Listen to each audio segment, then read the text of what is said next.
Jangan ada lagi politik identitas. Jangan ada lagi politisasi agama. Jangan ada lagi polarisasi sosial. Demokrasi kita harus semakin dewasa.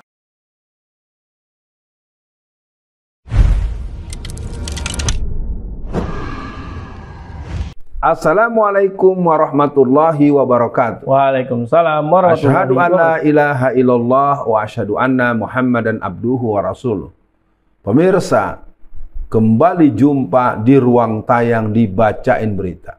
Beritanya dibacain, Bung Kameramen tetap segar, bugar, dan energik. Silakan Bung Kameramen. Ya, Bung Alfian, alhamdulillah kita bisa syuting kembali Bung Alfian.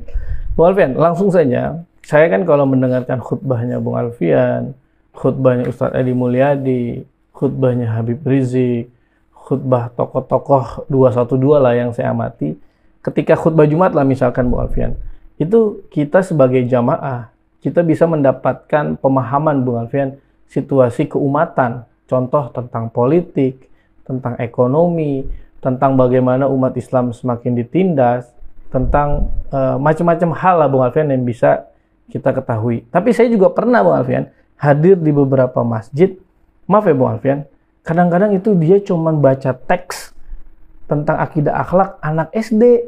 Materinya bener-bener Bung Alfian tentang acu tak acu lah. Bahkan pernah ada yang bahas tentang toharoh lah. Khutbah Jumat Bung Alfian. Itu kan aneh Bung Alfian. Lagi ada juga yang bahasa Arab. Mungkin bagus bahasa Arab, tapi kan saya sering dengar, pernah dinasihati Bung Alfian lah ya, ketika kita berbicara di hadapan orang yang tidak memahami bahasa tersebut, baiknya jangan digunakan ya Bung Alfian, pakai bahasa Indonesia aja. Jadi saya melihat satu sisi ada tokoh-tokoh seperti 212 yang bagus gitu pemahamannya, memberikan penjelasan kepada umat. Satu sisi lain ada yang khutbah asal-asalan Bung Alfian, ya mungkin hanya sekedar khutbah untuk memutus kewajiban. Jadi fenomena ini saya melihat itu tidak ada yang ngolah, atau mungkin itu ada yang nyuruh Bung Alfian supaya umat tidak paham. Nah, mungkinkah Bung Alfian ini adalah salah satu indikasi 3,2 triliun yang apa Bung Alfian? Iya. Moderasi Beragama, atau ini salah satu tekanan juga Bung Alfian adanya polisi RW, atau juga mungkin ini tekanan yang kemarin Bung Alfian, masjid harus dikontrol. Apa yang ingin Bung Alfian respon dari keresahan saya ini Bung Alfian? Ya, sebuah pernyataan yang menunjukkan aspirasi masyarakat Muslim secara umum. Jadi yang jelas kembali kepada misi dakwah amar ma'ruf nahi mungkar. Seorang mubalik, seorang ulama, seorang penyeru dakwah, para da'i ilallah, maka mereka punya kewajiban untuk memberikan penegasan prinsip-prinsip keimanan. Mereka perlu menyampaikan basyiran wa naziran, hal-hal yang menggembirakan dan hal-hal yang merupakan ancaman di dunia dan di akhirat, terutama nanti bermasalahnya kita di yaumul masyar, yaumul jaza, yaumul bats. Nah, kembali kepada persoalan itu, saya ingin katakan bahwa ada kalimat begini Bung Kameramen, jangan bicara politik di masjid. Ya, betul itu. Jangan bahas politik kalau lagi ceramah. Itu adalah nasihat Snokrogronya. Ya, nasihat daripada pemimpin-pemimpin penjajah Belanda maupun penjajah-penjajah kafir lainnya. Betul. Jadi arti kalau ada orang yang melarang-larang itu, jangan-jangan dia cucunya kali, jangan-jangan dulu neneknya pernah jadi nyai-nyai gitu yang pernah melahirkan anak seperti itu. Jadi yang jelas ini adalah ekspresi dari Islamofobia yang merupakan penetrasi secara pesan-pesan yang digencarkan oleh penguasa-penguasa sekuler secara umum hari ini, dan penguasa-penguasa imperialis, kolonialis, penjajah yang pernah menjajah negeri kita dalam jangka yang lama, dan ini biasa keluar dari para mulut-mulut wedana, para opas-opas, dan para karyawan-karyawan yang memang mereka ingin selamat di dunia dan di akhiratnya belum tentu dari penguasa Belanda pada masanya, terutama mereka yang cenderung kompromi dengan gerakan misi, kristenisasi, dan zending. Begitu. Ya, Bung Alfian, padahal kan kalau kita bahas tentang khutbah Jumat Bung Alfian, yang dicontohkan atau yang dicontohkan Rasul dan yang sering disampaikan, diingatkan oleh Ustaz adalah bagaimana Rasul itu khutbah Jumat matanya sampai memerah ya Bung Alfian. Iya. Ya sekarang gimana mau merah, bahasnya toharoh lagi khutbah Jumat.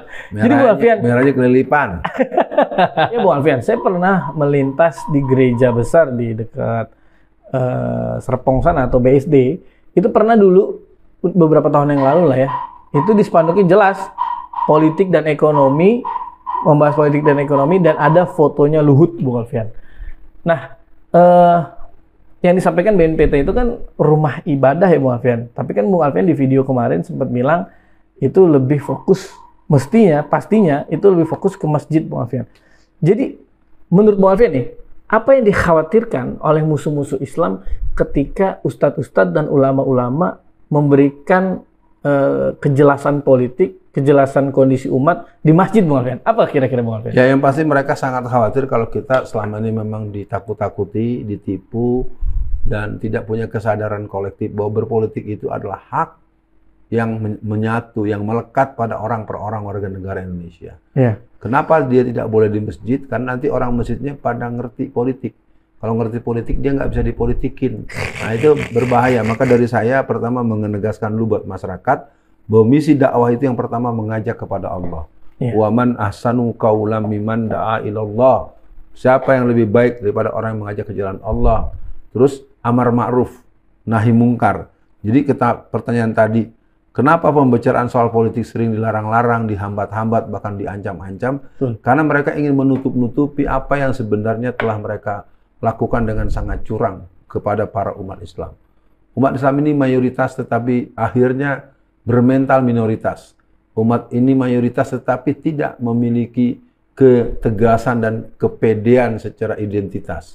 Mayoritas tetapi tertindas dan ditindas. Ini harus segera diselesaikan dengan mengadakan pendidikan politik.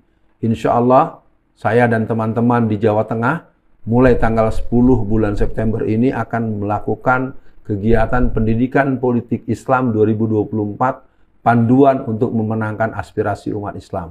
Jadi artinya gerakan ini akan kita langsungkan sampai menjelang masa tenang pemilu 2024. Insya Allah kita akan lakukan sekitar 35-50 angkatan.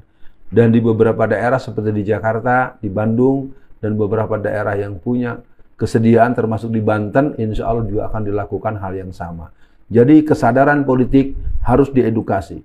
Kesadaran politik umat Islam juga sama haknya dengan yang lain. Kalau ada umat Islam yang melarang-larang orang bicara politik, harus dipertanyakan keislamannya. Betul. Dia belajar Islam dari mana kalau dia tidak mendukung perjuangan politik umat Islam. Begitu Bung Kamaramen. Iya, Bung Alfian, untuk akhir sesi kali ini Bung Alfian, kan saya ingat Bung Alfian itu ketika Pilkada Jakarta kemarin yang Ahok kalah, itu banyak ibu-ibu yang meminta Bung Alfian untuk mengisi kajian politik Bung Alfian.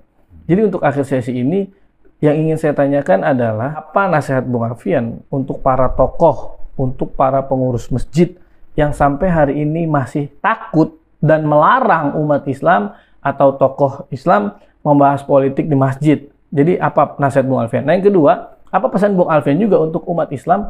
Juga jangan takut Bung Alfian untuk menghadirkan Ustadz. Ayo Ustadz datang ke masjid, bahas dong peta politik. Kita menangin siapa nih Ustadz? Kita bagaimana ciri-ciri pemimpin yang harus kita pilih? Nah, jadi dua itu Bung Alfian untuk ya silakan Bung Alfian. Ada dua yang ditanyakan, tapi saya akan menyampaikan 4 hal. Yang pertama buat ibu-ibu, pengalaman kita di putaran pertama di bulan Februari 2017 dan putaran kedua di bulan April 2017 adalah melakukan pembekalan yang cukup mendalam, tuntas dan utuh kepada para ustazah-ustazah yang mereka memang bukan pemula, mereka rata-rata punya majelis 38 sampai 90 majelis setiap bulan di majelis yang berbeda. Sehingga pembekalan itu dimotori oleh seorang tokoh pergerakan muslimah, Ibu Nurdiati Akma. Beliau yang mengundang saya untuk membekalkan, memberikan pembekalan kepada para ustazah untuk menegaskan sehingga bisa dipahami kenapa banyak ibu-ibu dan hampir boleh dibilang di atas 90% mereka mengembalikan sembako dan amplop-amplop yang berisi uang karena mereka bukan ingin amplop dan uangnya atau bukan sembakonya, mereka ingin pemimpin yang sayang pada masyarakat dan memperhatikan kesejahteraan masyarakat di dunia dan di akhirat. Yang kedua, untuk para milenial, saya juga mengundang silakan dipersiapkan pertemuan-pertemuan sesuai dengan kebutuhan kalian atau nanti kita buatkan forumnya. Mari kita berkumpul, peran milenial dalam menyelamatkan Indonesia dan peran dakwah milenial untuk misi Islam ke depan. Yang berikutnya, untuk menghindari ketakutan.